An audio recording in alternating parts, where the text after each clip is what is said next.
Good evening, everyone. Welcome. Thanks for joining us tonight. My name is Lynn O'Hara, and I'm the Director of Programs at National History Day. Thanks for joining us for our Ask an Expert series. We're continuing now with one of our Ask the NEH experts, bringing in experts to talk specifically tonight about exhibits. What I'd like to do is take a minute. We have a lot of guests joining us. I want to say hello. First off, I've got a group of students from Mrs. Masker's class in Kern Middle School in Iowa. You guys can say hi. I also have one of our NHD teachers. Matt Elms is joining us from Singapore American School in Singapore, where it is already Wednesday morning. In addition to our teachers and students, we've got two NHD coordinators on the line to answer NHD-specific questions. So I've got Jeff Hawks here. Jeff Hawks is the Education Director at the Army Heritage Center Foundation, and he is the NHD in Pennsylvania coordinator. In addition, we have one of our regional coordinators joining us as well. Lori Smith is the Education and Public Programs Manager at the Cleveland History Center, and the Region 3 NHD in Ohio coordinator. In addition to that, I'm going to do, before we turn things over to our expert from the Anchorage Museum, I'm going to turn things over to Julia Wynn from the National Endowment for the Humanities. But before I do, I want to remind you that if you're watching live, we want to engage and get your questions. So go to Twitter, use the hashtag NHD Hangouts, put the S on the end, and then what we'll do is I'm watching a live Twitter feed. We'll ask as many of your questions, and we've got a lot of them from pre-registration as well. So I'm going to turn things over to Julia. Thanks for joining us tonight. Thanks, Lynn, and I want to thank all of you for joining us tonight. Before we get started, I want to say just a few words about NEH. The National Endowment for the Humanities is a federal grant-making agency. We fund research, teaching, and education in the humanities, and of course history is an important part of that. NEH supports a wide range of activities. So, for example, we support creation of books, documentary films, as well as museum exhibits, and we'll be talking about exhibits this evening. NEH also funds a variety of resources that can be useful to you in your National History Day project. For example, we fund Chronicling America. This is a partnership we have with the Library of Congress that has digitized over 10 million pages of historic American newspapers. It can be a fantastic resource for your National History Day project. We also have EdCitement, our portal to the web, which includes both links to vetted humanities websites as well as lesson plans, student interactives, and other types of activities that can be useful to you. And then finally, we also have our summer programs, which can be great opportunities for your teachers to come together in the summer and study the humanities. So that's just a very brief overview of some of the things that we offer. You can find information about all of that, plus a lot more, on our website, NEH.gov. But now it's my pleasure to introduce tonight's NEH expert. This is Ryan Kenny, who is the Director of Exhibitions at the Anchorage Museum in Anchorage, Alaska. He is involved in a lot of different aspects of exhibit creation and helps maintain many elements of exhibits as well. He's been very much involved in the NEH-funded Arctic Ambitions, Captain Cook and the Northwest Passage, and he's going to talk to you all tonight about exhibits. So I will turn it over to Ryan. Hello, how are you tonight? Glad Ryan, to be here. This is Lynn. Thank you so much for joining us. We really appreciate it. And one of the things I love about these Hangouts is we get people truly from all over the world joining us at the same time. Wanted to start by asking you a little bit about creating exhibits, because you build exhibits in your museum on a bigger scale, but our students at NHD are using a lot of the same skills and ideas that you do on a smaller scale with their NHD exhibits. And I wanted to ask you, when you start to approach an exhibit or design an exhibit, what are some things that you have to kind of keep in mind as you're doing your design? Well, I think to start, that's a really good point. A lot of the skills that you use on a smaller exhibition still apply on a larger exhibition. You're just making it a little bit larger. So some of the things that we initially think about when we're planning an exhibition is is it relevant? Why are we doing this? You should always be committed to why you're putting on an exhibition to begin with. If you don't have, if you're just doing something for the sake of doing it, you're not going to have the background that's going to bring you through and the commitment to follow. You want to find a topic that's engaging, that's relevant, and something that might be new or an intriguing topic. We try here to not be afraid to explore new topics, something that might be cutting edge. At the Anchorage Museum, we are a mixture of art, history, and science here, but we try to combine those topics in a way to appeal to a broad audience. Much of our audience base are families and school groups, but we also have scholars that come through, college-age students, and visiting tourists from around the world. So you want to find who are you trying to talk to and make your exhibition tailored to those people. Well, I think that's a good point, because one of the things we have to keep in mind, that idea of audience. You know, History Day judges are intelligent, interesting adults who may or may not know anything about the topic that you're portraying. So that's one of those things to keep in mind to make sure you're communicating clearly what it is you want to get across to your audience. Let me talk a little bit about design, because one thing sometimes students is they want to put things on their boards right away, and they struggle with the design. Can you talk a little bit about the design process from your end? So we actually have a pretty thorough process even before we get to our initial design stages. So the first thing that we do is we have an exhibition committee that's going to review proposals. I might have an idea, so I'll bring it to our committee and say, hey, I've got this idea on Viking chips. And so, but in order to do that, we want to get a knowledge base there. So we'll have a research team that will start to work on gathering an outline. What do we want to include about this exhibition? And before we even get to our design stage, we've already come up with an outline of what are some key topics that we'd like to explore, what are some interesting facts, what are some potential objects and artwork that we could include. After that stage, our designers will take the first stab at doing a rough outline. Well, we've got all this content now, and content is fantastic, but sometimes there's too much content to even put into an exhibition. I'm sure lots of you will find that you have an overwhelming amount of content in a limited amount of space. It's a challenge that will never go away. So our design team will take a crack at it and see what can we fit in here in an interesting way that's going to hold the viewer's attention and let them take away some key concepts. Our curatorial team will then go back to it and say, you know what, we really love that you put in these 3 ideas, but there seems to not be enough room for this other idea that we feel is essential to the mission of the exhibition. So the design team will go back in and revise. So the idea is that you want to keep having a process where you're reviewing and making sure that you are keeping the most interesting and important aspects to it. You don't want to, we often say here, you don't want to put a book on the wall.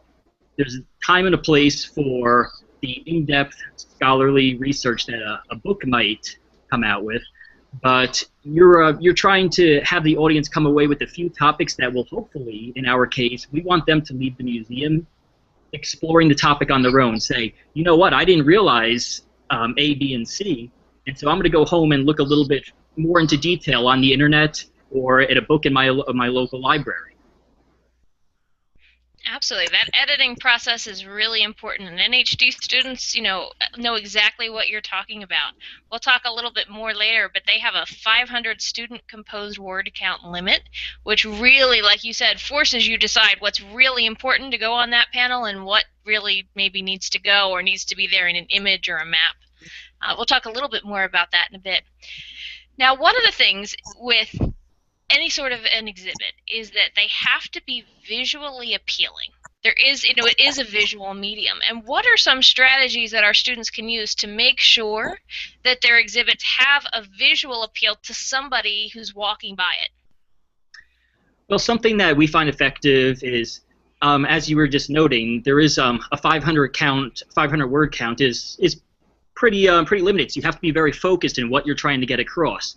We often have that same issue here, not because it's more of a self-imposed word limit. There's only so much that, and we're a fairly decent-sized museum, and people will get museum fatigue, walking through everything and reading. So you want to have eye-catching elements and different materials. So I have a couple slides.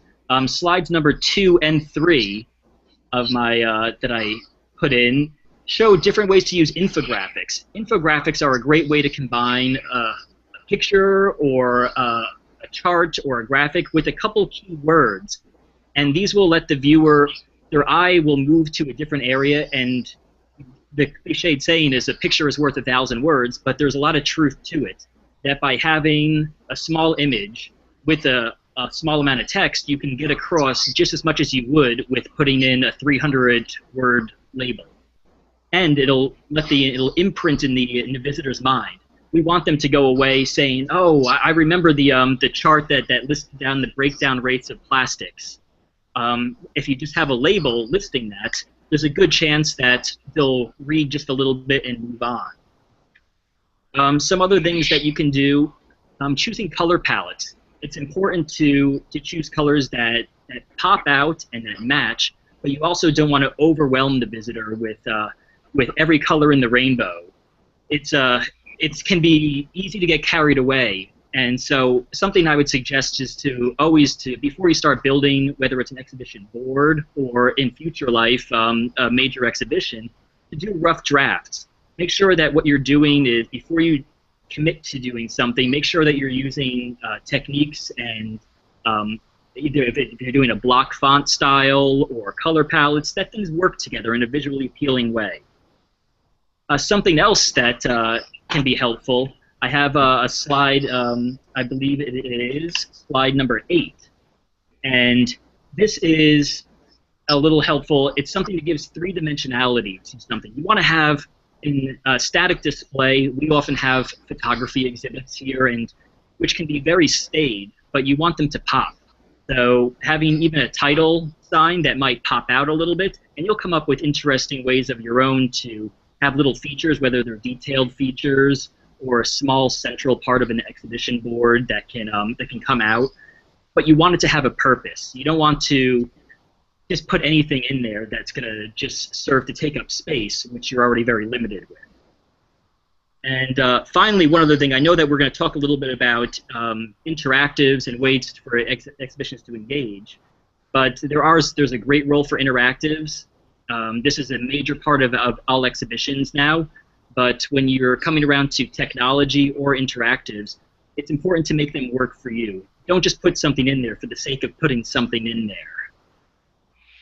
I think you've got a lot of good tips in there, particularly in regards to color and shape and design and infographics. I always tell students to make sure your color matches your topic, that if your topic is the Holocaust, then maybe bright hot pink is not the best color choice, but then to make sure it goes, but there's other topics that absolutely would work for. When in doubt, do you suggest people use more color or less color in a board? Less color. Why is that? Too much color will be just visually distracting, and it'll take away from your overall message that you're trying to convey. And before you know it, the color has bled into other parts of the board, and it can be difficult to distinguish where one section ends. Color is helpful for distinguishing one section from another. We'll use it for talking about a few different themes. If you have 3 themes that you're going back to throughout a chronological board, it might be helpful to use 3 colors to distinguish between those background, very light colors. The more that you put in visually, the more of its sensory overload it will be. That's a good point, because at the end of the day, you can have all kinds of colors and 3D work and flashing lights going on, but if we miss your content, it doesn't really help us. Let's talk a little bit about writing. We mentioned before this 500-word limit. Student-composed words is really, really tough. What are some techniques that you use at the Anchorage Museum when you're writing panels or descriptors to help condense and edit and make sure you get the best information out there? Well, I guess I'll start with editing. And you mentioned before it's very important. The editing process is one of the most important, yet the most overlooked part of an exhibition that we've often found. We typically try to have at least 3 content editors for each exhibition that we go through, and possibly up to 5 depending on the size of it.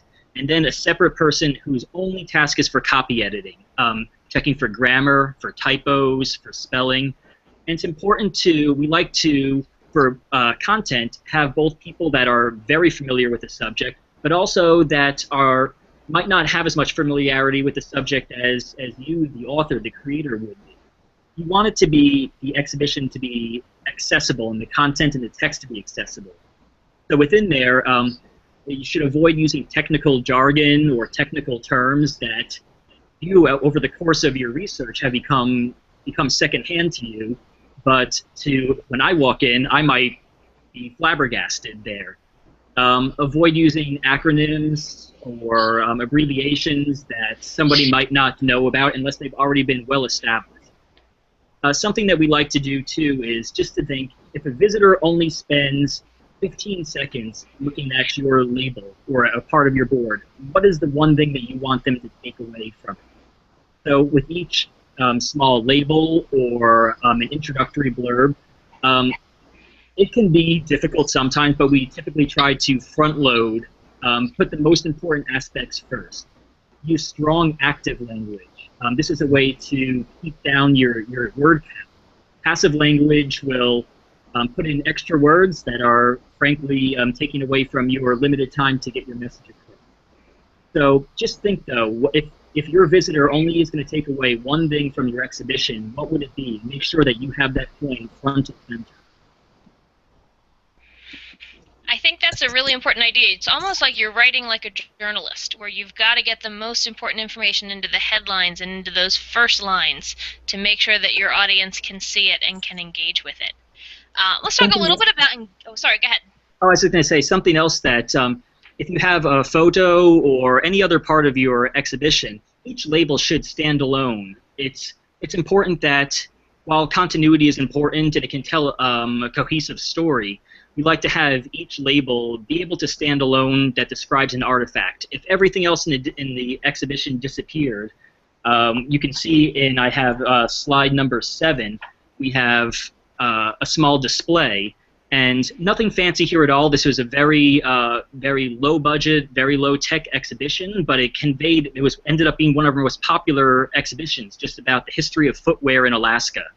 And each object has its own label. So if everything else fell off, but except for one object, the visitor would still be able to take away something and go home having learned something. Absolutely. And I think it's important to think about those labels, because we always talk at History Day that it's important that you give credit to your sources.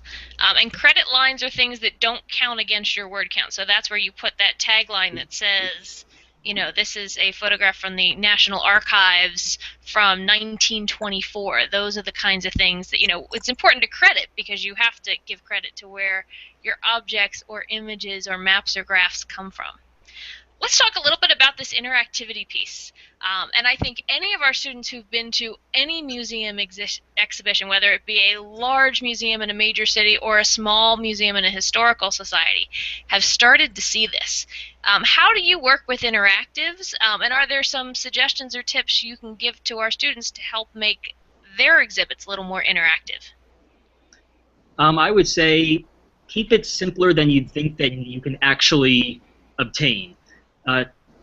Interactive elements have challenges with them. They can really bring a point across very easily, and having tactile elements is great. Having technology and video and audio is great, but you have to be prepared that technology often does fail, and pieces that might be manipulated, a door with a hinge, it will break easier than you think it might, and so it's important just to really think through what is going to be happening, who's going to be using it, and what is the intended outcome for it.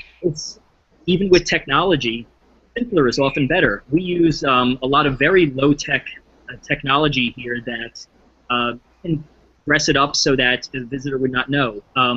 Digital photo panels for that your parents might have up flipping through photos of you in their living room. These can be great to have a little slideshow or a 5 or 10-second video that might just give a little bit of catch the viewer's eye in a different way. But it's very easy to make sure they've gotten to the point with these things that they're more fail-safe than they used to be. I would just caution against doing anything that has push-button electronics or anything that might be stretching the limits of what is possible. It's better to focus on low-tech and have the content come across strongly than a lot of bells and whistles that do not. Absolutely. And, I think you make a real good point that no matter what you're looking at, whether it's putting images on, interactives, color, that it has a purpose. Because the reality is you have a limited amount of space for a reason. You've got to figure out how to use that space well. Okay, that's enough of my questions. What I'd like to do is turn it to our students in Kern Middle School in Iowa. They have had a nice, cold, snowy day, but they are brave enough to be hanging with us tonight. And I understand that they have a couple questions for Ryan. We might also bounce some of those to our state coordinator, Jeff, as well. So, Mrs. Masker, what kind of questions do your students have for us? Okay, so Anna has the first question. How do you go about matching pictures to text? That's a good question. I'm going to pass that to Ryan, and then I'll toss that question off to Jeff as well. So some tips for matching pictures to text. Oftentimes we'll find, we do a lot of research and we'll dig through countless numbers. Our ratio of the amount of photos that we have at our preliminary meetings to actually ending up in our exhibitions is probably about 4 to 1. So only about 25% of the photos that we actually look through ever make it into an exhibition. And I think that's I think that a lot of places might have even more that they're looking through. So it's important to decide, what are you trying to get across? Are you talking about a specific event in person, or are you doing is your photo supposed to be more of a descriptive general photo? It gets a little bit easier if you're looking for something that's a general depiction there. If you're looking for something that is a specific person in an event, it's important to have it credited correctly and to make sure that you actually do know what you're talking about there. Because I guarantee there will be somebody that comes through your exhibition or the museum that knows more than you about this one subject and will point it out. So it's important to make sure that you are getting the information correct and knowing what the photo represents. Is that did I answer your question correctly, or if not, let me know if you're looking for some extra detail. No, that's what we were looking for, and our experience has been that we have a lot of pictures and we weed down to what we need. We were just looking for some guidelines, so thank you. Ashley has the next question. What criteria do you use to select a picture or an artifact? I'm sorry, Ooh, could you repeat that's a good one. The question is, what criteria do you use to choose an artifact or a picture? So I'm going to pass that to Ryan, and I also want to pass it to Jeff to give some tips from Pennsylvania. So go ahead, Ryan. How do you select? Well, here at the museum, we have a couple separate criteria. One criteria we have is our conservation standard. We have to make sure that something is, we have a whole conservation department that makes sure that something is physically able to be displayed. Not every exhibition can display, if it's in our bright, well-lit atrium, we can't put the old paper scroll there. I'm not sure if anybody has seen pictures of what's happened to the U.S. Constitution over in the Declaration of Independence over the years of display. But from my perspective, we want the exhibition, we want the artifact to really truly tell a story. It has to contribute something to the exhibition as a total. We want it to be representative and to be unique enough in a way that it's the visitor's going to look at it and learn something just from that, whether or not it's got a specific stored value or it leads into telling a bigger part of the story. You'll end up with many artifacts, and too many oftentimes to really include in an exhibition. So it's a challenging process to whittle down to what is important here. And if you just really want this piece to tell a story and to spur a discussion on within your own label content and also for what the visitor is going to take away. Absolutely. Jeff, let me toss that question off to you. What are some criteria in terms of deciding which photo to include and which photo to put in the trash can? Well, the number one criteria is going to be your thesis. You have to relate the sources you use on your exhibit, the artifacts that you display, to your thesis. It has to be there to serve a purpose in your exhibit. And you are so limited in space that you really can't afford to be filling your space with things that don't support your thesis or relate to the argument that you're trying to make, whether it's a counter argument, whether it's illustrating a different perspective, or if it's directly supporting your thesis. So, for example, if you're doing a project on the Cuban Missile Crisis and you want to include a picture of JFK, you don't want to include a picture from when he was the commander of when he was during his service in World War II. You don't want to include that picture. You want to include a picture from the time period, maybe showing him meeting with members of his cabinet during the Cuban Missile Crisis, unless you're arguing that he learned something during his military service that helped him later. Case that photograph would be important. So again, you want to look back at your thesis, you want to look back at the argument you're trying to create, and make sure that the artifacts and photographs are relevant to that, so that you're not just filling space with bits and pieces that don't don't contribute to the overall impact of your exhibit. Let me thrust one tip I've seen. I've seen a lot of NHD exhibit boards in my time, and sometimes students get very excited to put a picture of the house where the person was born. And if it's relevant and it makes sense to the argument, great, but 90% of the time, where you were born and who your mother was is one of those things that history just doesn't care about. I know it's kind of disappointing to all of our mothers, but think about what's going on there. Like Jeff said, does it serve a purpose, like Ryan said, and does it further your thesis? I think those are two good criteria, because if the answer is yes, you want to get it on. If the answer is no, or I'm not sure, that might be something to end up in the editing pile. Great question. What other questions do you guys have for us? Our lab has another one. Go. How do you go about narrowing down text to go on a board? I'm sorry, can you say that one more time? I lost a word there. How do you go about narrowing down text to go on a board? Narrowing down text to go on the board. I'm going to do the same thing. I'm going to go Ryan, and then I'm going to go to Lori Smith to kind of second on that one with some editing tips. So, go ahead, Ryan. Well, again, I would come back to what is the focus here. 500 words will fly by before you know it. And I know that you can put in some primary source text, but also that will fill up just physical space as well. So make sure that a quote is relevant. Do you need an entire quote that was taken from an entire speech, or are you just looking for one small aspect of that? And do you need a description for that, or will the quote stand on its own? Sometimes you have to think, what will the visitor take away on their own? And a lot of times we like to let the visitor make their own decisions about things. We don't want to over-guide somebody.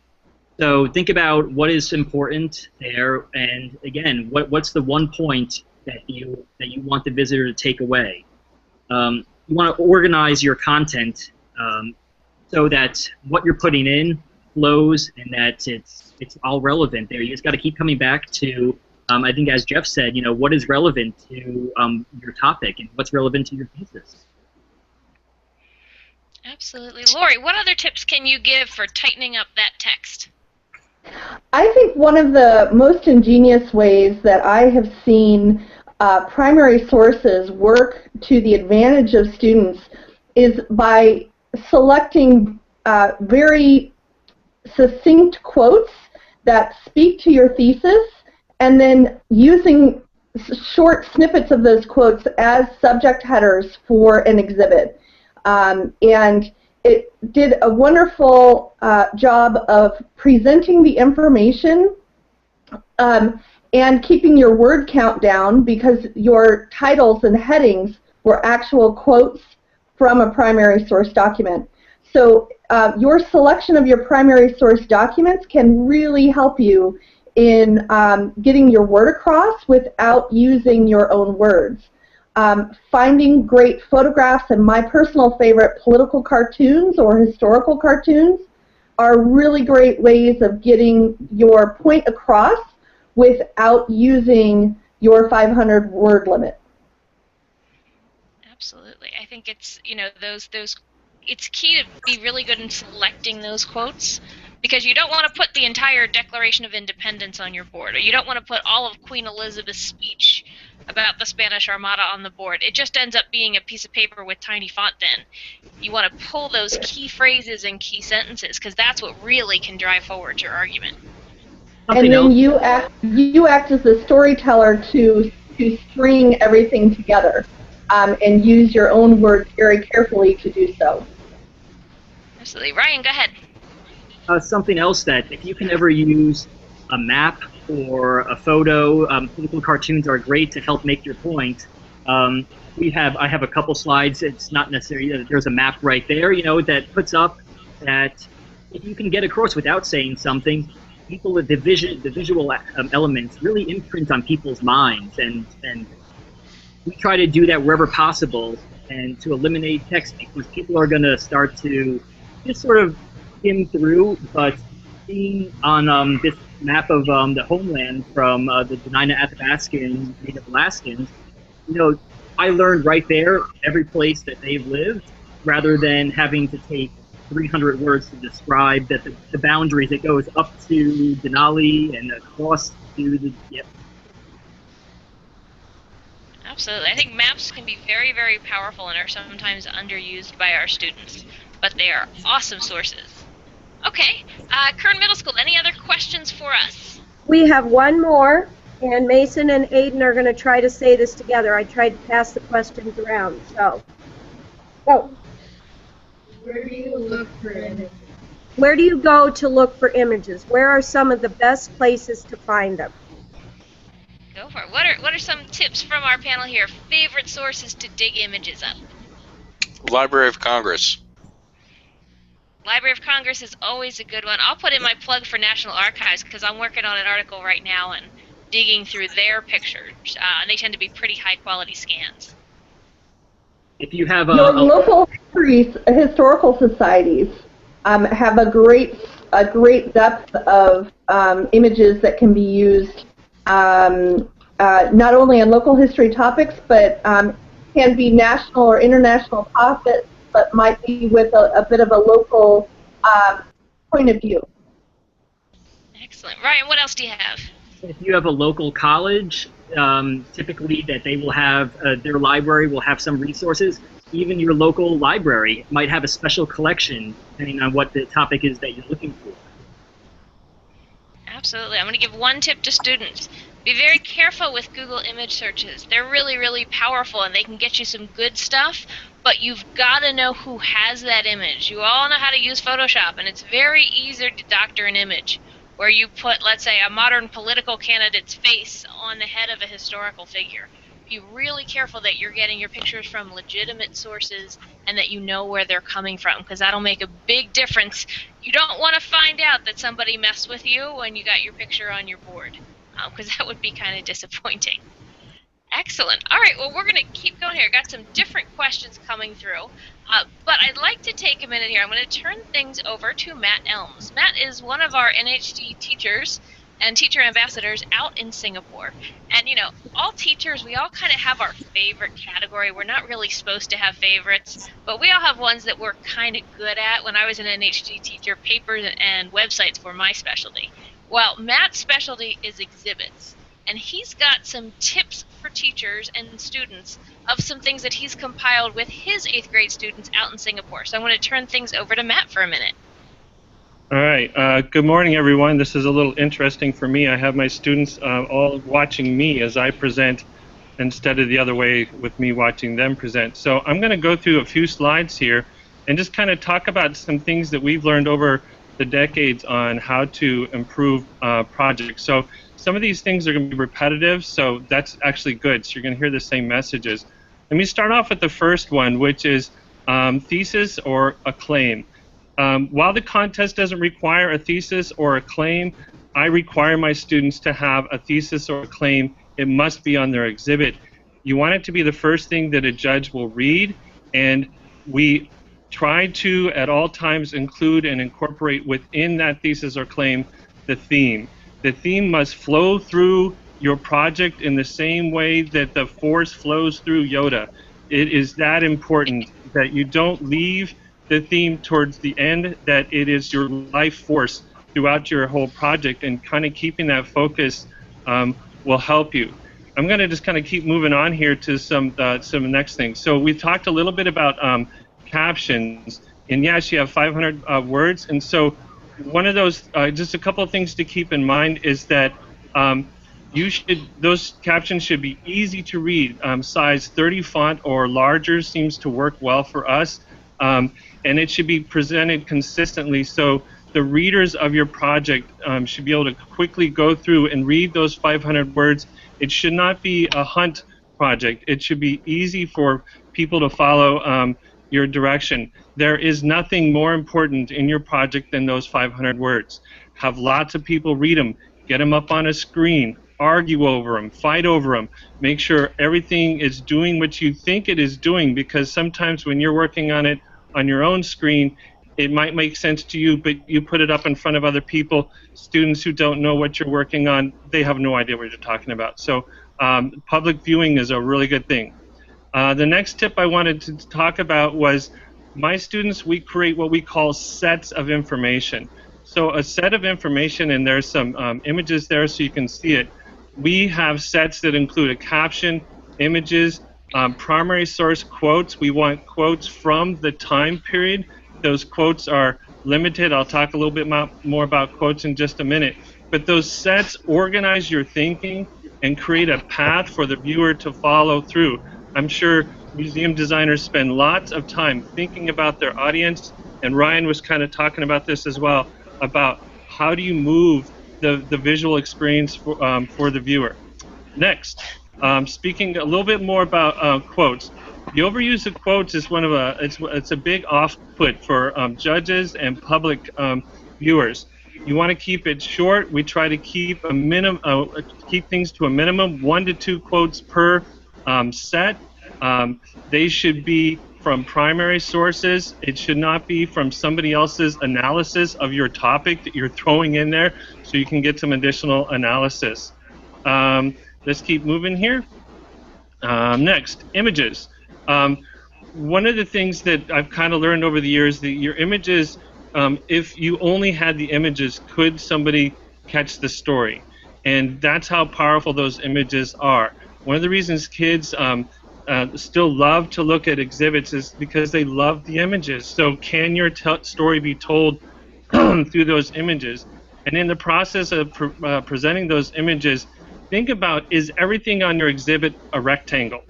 So we started to notice that everything just gets printed off as a rectangle, cut out on a paper cutter in a rectangle. And so we wanted to start at times breaking away from that, doing some 3D things, cutting things out. So just being aware for your audience to keep that visual stimulation going for everybody. Next, let's talk real quickly about citing evidence. So you are required to cite evidence, and for those of you who haven't seen it, Minnesota put out a great little video about how to cite evidence on an exhibit.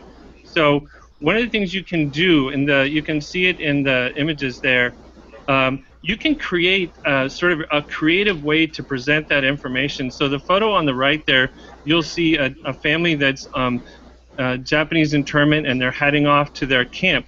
And you can see the children are tagged with little tags. So my students came up with the idea of using the tag for that section of an exhibit to present the citation information, so where they got it, where it was from, and so on and so forth. And that created a lot of visual appeal for people, and they carried it throughout the whole project, changing the tags as it changed within their exhibit. I talked a little bit about this earlier, but you would be amazed how many times as a judge I've gone to an exhibit and I don't know where I'm supposed to start, and I don't know when I'm done either. And so having a path, sometimes students use strings, sometimes we typically use numbers, and those numbers do count in your word count. It's a good investment of 10 words to use, because it makes sure that people are getting the story and they're not uncomfortable. You want to make sure people are feeling confident in your ability to present information. And numbers make it a really easy path. And believe it or not, we've managed to go from 8 to 10 and skip 9 sometimes. So make sure you actually have all the numbers in order. Next. One of my students who knew I was doing this project said, you are most likely going to be up against other students who have chosen a very similar topic as yours. For example, a couple of years ago, there was a lot of Japanese internment projects, and my students showed up at nationals, and I had told them that it's going to happen. So when you're thinking about presenting that information, if you can come at it from a slightly different angle, and a slightly different way to present that, it's useful. The image I included was a project on the atomic bomb, and those of us who've been doing NHD for a while have seen lots of atomic bomb projects. And so what my students tried to do that year is in this center board, they were trying to show how it was a turning point in history based on the propaganda on the left, which was propaganda from the time period before the atomic bomb, and then propaganda after. And so that was a different way, a creative way that they tried to show a different angle on the topic of atomic bomb related to the Cold War. Ryan talked a little bit about exhibit design, and so let me just talk a little bit about it as well. The exhibit design, at no point does that counteract the history and the work you're putting in on developing the history. The design does go with your project, but you got to put the priorities in the right place, and for us, that's the 500 words caption. Once you kind of have that settled, the exhibit category gets quite exciting. So let me just talk about this exhibit you're looking at here real quickly on the left. It was about stolen art during World War II. The original idea for the project was to set it up to look like a very famous museum in France, the Jeu de Paume. And so the idea was to create a museum. So it's literally a museum display with a museum display inside of it. And so their idea was to have these, and it's a little hard to see from the photo, these picture frames floating within the three-dimensional space of the project. So once they had that, they decided to frame some of the pictures with these floating frames. The next idea came was they started to realize that you could create different kind of shadow effects with lights that are hidden up behind this part. So once they figured out shadow effects, they thought, well, what if we had some broken frames and hung those? So you can see the broken frames right here, just kind of hanging in space there towards the left on that photo on the left. And then finally, what they realized was if they did everything right and lined it up, they could make a floating swastika to show the Nazis working at this museum trying to steal all the artwork. And once they got that all sorted, boy, they got really excited, because once people started to see the thought and the process of the design and how it came to evolve to show their project, it really took on a new aspect. Just a final thing, I wanted to do a quick few tips for teachers, and those of you who have my, everybody will get to have my slides. The biggest thing I've learned as a teacher is every time I have a good display, every time I have a good exhibit, I fight with my students to please keep it and use them in my room. They're educational. Every student in the classroom can learn from those exhibits, but we learn and then we can push the ball forward. And so this is a photo of my classroom today. You can see that there's exhibits. I have pieces of exhibits. I have banners up, and it really helps those students each year figure out the direction they're going. NHD has some great examples for students online that they can use, and that's really useful. We use those all the time. And then finally, one last thing, one of my students wanted to say, and Ryan mentioned this earlier, was the project about colors and design, they call it feng shui here. So it has to flow together. It has to work in a way that's pleasing to the viewer, that gets the message across, that builds confidence within the project. And so I think I'm going to stop there and then kick it back to you, Lynn. Excellent. Thanks, Matt, for all of those tips and these good ideas. We're going to go ahead, like Matt said, and post his PowerPoint with his notes, teacher. So you can feel free to borrow that or steal that and use these ideas and images with your students, especially if they're getting ready, if they're revising maybe from a school project to a regional project, or we know some regional contests are already starting this early in the year. All right, let's go to some student questions. I've got a mix of different questions, and I'm actually going to start for the first one with Lori. One question that we have a lot in the pre-registration is students ask in various ways, do I have to spend a lot of money to create a really good exhibit? And because, you know, there is a certain amount, you have to build something here, but what tips can you give students to do so in a reasonable budget? I think there is quite a bit that can be done with a reasonable budget by using a couple of the trifold boards that you have affixed together, and then spending the time to really think about your theme and your thesis and how you can best get your point of view across.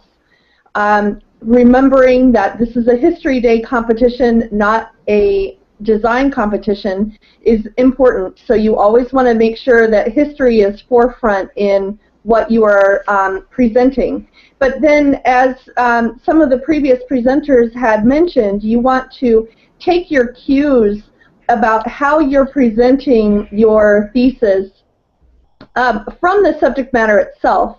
I love the idea of using the identification tags as the area where you can make note the captions, or that they could be used. I've seen luggage tags used as the headings for an exhibit, and so finding creative ways to tie into the subject matter itself. These can be done with paper and glue sticks and markers and colored pencil and be really dynamic. Think about a color scheme before heading in, and I think if you focus on simple, clever graphics that tie into your storyline, taking cues from your subject, you'll be golden. Absolutely, and think about what you can do with very simple things. If you think about the museum design, that swastika hanging, that's a dollar store wooden frame and some fishing wire. So think about how you can use very simple materials to have some really cool effects. And you know, those of you who have those artistic skills, this is a great field for you. Jeff, I have a question for you. A couple students have asked about using space off the boards, on the table, on the floor. What are the rules about using the other space to display artifacts or panels for your exhibit? Well, the exhibit space is space that is 6 feet high, 40 inches wide, and 30 inches deep. And you can use that space however you can find a way to make use of it. I often see exhibits that the students put out additional material on the space on the table. They'll put out some of them. They'll put out additional documents. Some will display artifacts. Some will create a little diorama. You do see some students who have created. They're just using a single poster board, and they'll have a display that is 3 feet high. If they wanted to, they could take advantage of the space below the table and use that space more as well.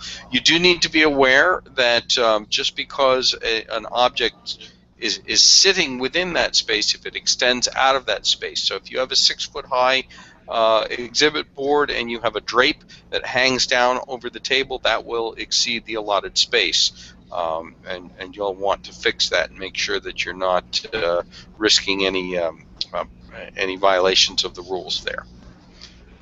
Absolutely, and if you're ever questioning any of those rules, the handy-dandy NHD contest rulebook is your best friend, available in English or Spanish from the NHD as a coordinator, website and every coordinator's website as well.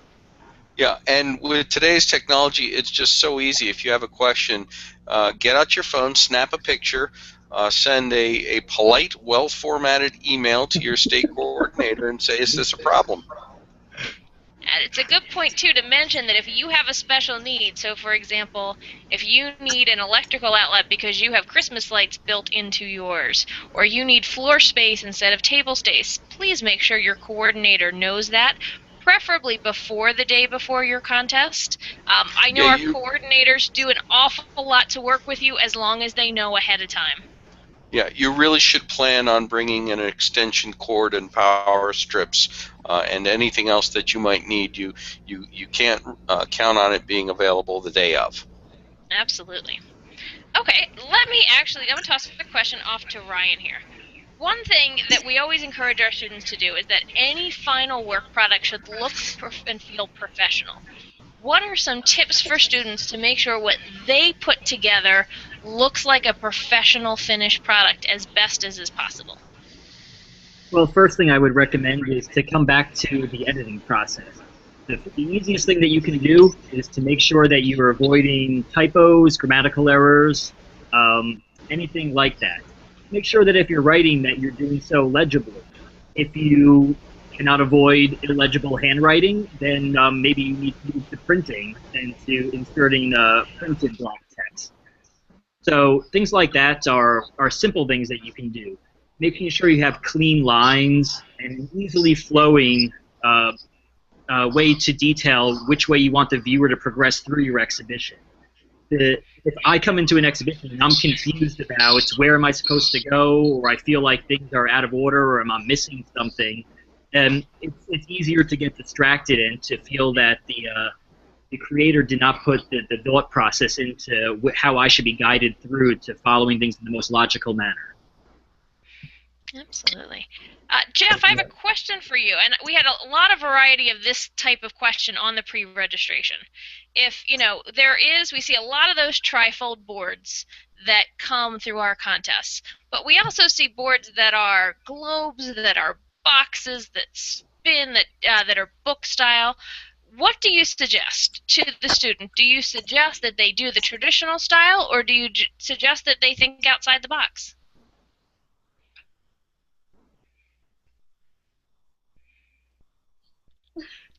Oh, Jeff, I think you're muted. Can you unmute and tell us? Yeah, sorry about that. I think students should select a design that does the best job of helping them display their evidence and make their argument and support their thesis. So you need to really think about where is the best use of your time and resources. And if you want to make a rotating exhibit, the rules say it has to be no more than 30 inches in diameter, and you still have your 6 feet to work with. But it sometimes can get so wrapped up in designing their boards that they maybe spend a little more time on that, a little less time on research. So to be honest with you, it can be a lot of fun designing your boards, but I've really never heard a judge come back and say, "Wow, gee, this one rotated in 3 dimensions. That's a real winner there." So,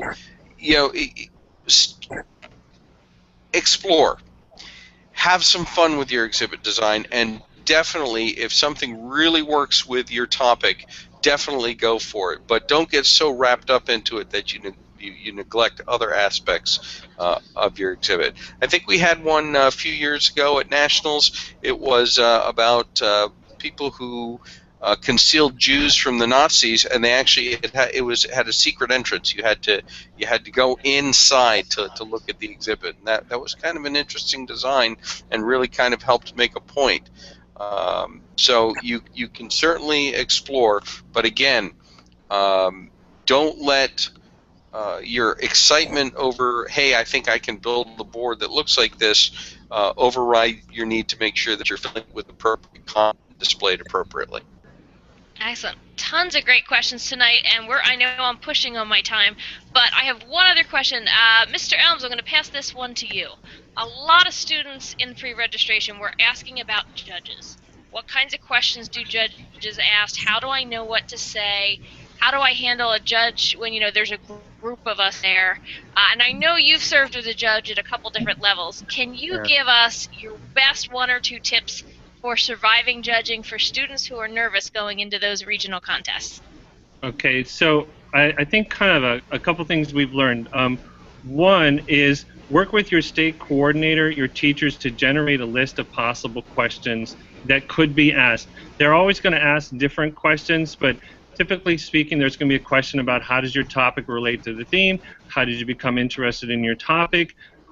So knowing some of those ones that are typical asked questions.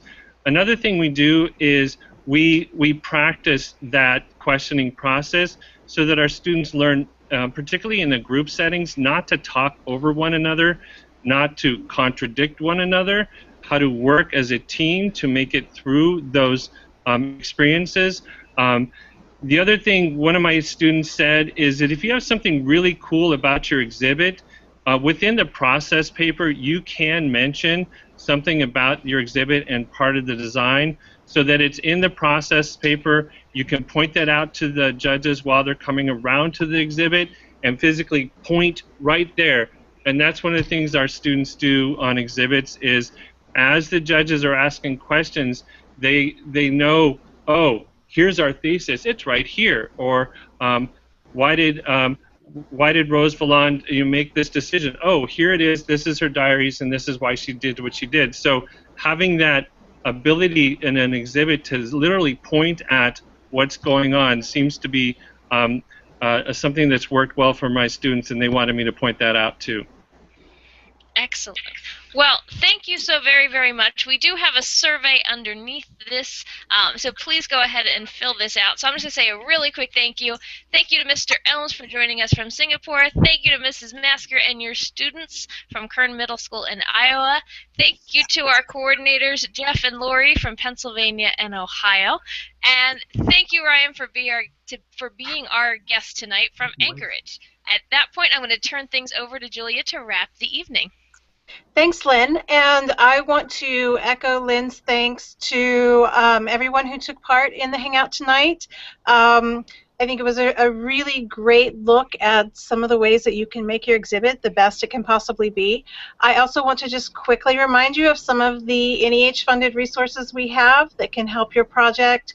Chronicling America, Edcitement, all of the different resources we have available on the NEH website, summer programs for teachers, and finally, don't forget about your state council. A lot of the state councils are very much involved, the state humanities councils are very much involved in National History Day, and they can be a good resource as well. Thanks. Thanks, everyone. Have a good night, and good luck with NHD 2016.